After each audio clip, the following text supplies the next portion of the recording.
Лавина реакции предизвика синоќешната акција на полицијата за растерување на толпата демонстранти пред законодавниот дом. Освен што дел од учесниците на протестите на социјалните мрежи обвинија за полициска бруталност, со осуда за полициската реакција се јави граѓанскиот сектор и дел од институциите. Од Хелсиншкиот комитет го повикаа МВР да ги истражи индивидуалните напади кон полицајците, а побараа и внатрешна контрола да утврди дали оправдано бил употребен солзавец врз демонстрантите.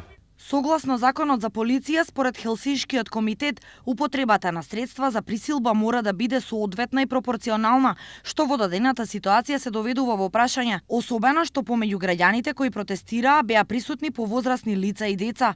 Според нашите согледувања, групи на граѓани кои беа дел од протестот извршија насилни дејствија насочени кон полициските службеници. Затоа ги повикуваме органите на прогонот да спроведат темелна и ефективна истрага за сторените казниви дела. Велат од Хелсиншки.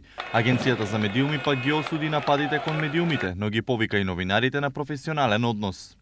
Новинарите при известувањето мора да обезбедат професионална дистанца, непристрасно и избалансирано известување. Во овој контекст, агенцијата апелира да не се применуваат облици на непримерна комуникација со јавноста, а уште помалку да се поттикнува насилство по било која основа. Реагираше АВМУ, додека пак Советот за етика изрази загриженост за се почестите шпекулации во медиумите и ги повика да не повикуваат директно на протести. Загрижува фактот што се забележуваат случаи на известувања кои содржат повици за мобилизација на граѓаните во одбрана на одредени интереси, кои неретко се пренесувани и од социјалните мрежи. Соопштија од Советот за етика.